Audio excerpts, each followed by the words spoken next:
Hello, very good morning and welcome to Athavan newspaper highlights. Today Monday, 19th of September 2016. This is Edward Udedas Devasagayam Pillai with the highlights of today's English newspapers. Firstly, let's have a look on the Daily Mirror. SLFP supports VAT bill. Sri Lanka Freedom Party said yesterday the value-added tax bill was redrafted well in consultation with it and therefore it had no reason to oppose it in Parliament. We have no reason to oppose the VAT bill in the present form. We submitted our views at the respective cabinet meetings. The government has redrafted the VAT bill to be enacted in Parliament. 29 injured in New York attack. A bomb that tore through an upscale New York neighborhood, injuring 29 people, was an act of terror, the state governor said yesterday. But the motive is unknown and there has been no claim of responsibility. Heavily armed police and National Guard soldiers deployed throughout New York as the city of 8.4 million prepared to welcome world leaders at the UN General Assembly on Monday. Government will devolve power to the local authorities. Prime Minister Ranil Wickremesinghe said in Jaffna on Saturday that the government had decided to devolve power to the level of the local authorities. Youth arrested for video recording president's helicopter. A 26-year-old man was arrested yesterday by the Bambalapitiya police on charges of having video recorded the helicopter which carried President Maithripala Sirisena as it landed at Bambalapitiya Police Field Force Headquarters grounds, police said. Magistrate tells Thevara Peruma lawmakers should abide by the law. Mathukama Chief Magistrate Wasantha Kosala Senadira yesterday warned United National Party MP Palitha Thevara Peruma over his non-appearance in court. Man dies in police cell. SIPC suspended.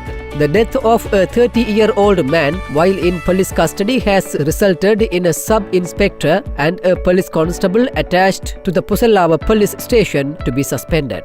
Youth killed in accident involving MP's nephew. A 27-year-old youth was killed and another 28-year-old was seriously injured in an accident in Konnapinuwala Hikkaduwa involving a speeding sports car driven by a 17-year-old nephew of opposition MP Rohitha Abegunawarthana on Saturday night, police said.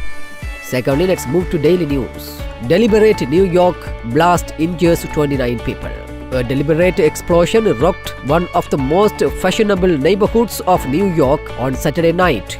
Bill to check campaign funding to ensure level playing field, ceiling on expenditure on polls propaganda activities. A bill to regularize election campaign funding is to be submitted to the cabinet shortly, highly placed sources said. Election monitoring groups are currently actively involved in drafting the legislation, they added. Drunk 17-year-old driver kills push cyclist. A sport car driven by a 17-year-old who was under the influence of liquor knocked down a push cyclist and killed him in Delicadagol on Saturday night. Firefighters avert major inferno at Hunupitiya factory. Firefighters averted a major inferno in Hunupitiya yesterday after a 6-hour-long battle at a plastic recycling factory in the Gotahaya area of Hunupitiya, Vatala. As Colombo Fire Department units rushed to the location of the fire last morning, the flames of the building were spreading rapidly to the neighboring blocks. No casualties were reported. Finally, let's move to Ceylon today.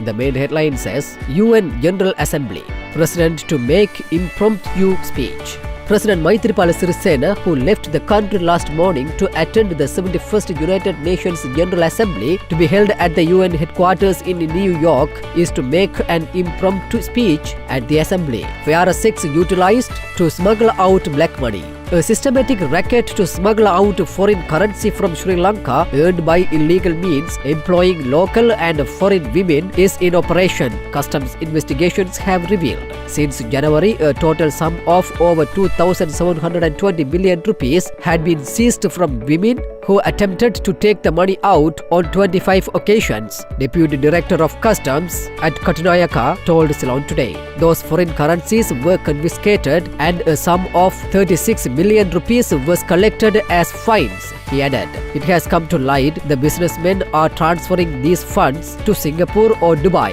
A number of organized groups have been deployed for these transfers and the relevant information in this connection has been passed to the State Intelligence Divisions, the Customs noted. HR abuse and disappearances. UN group has on international involvement. The United Nations Working Group on Enforced Disappearances, while welcoming the Sri Lankan government's setting up of the Office of Missing Persons, has emphasized on the need of international judges, prosecutors, lawyers and investigators to participate in a judicial accountability mechanism for human rights abuses, including disappearance in Sri Lanka. With that, let's come to an end of today's paper highlights. We will come with more news tomorrow morning. Thanks for listening to Athavan Newspaper Highlights.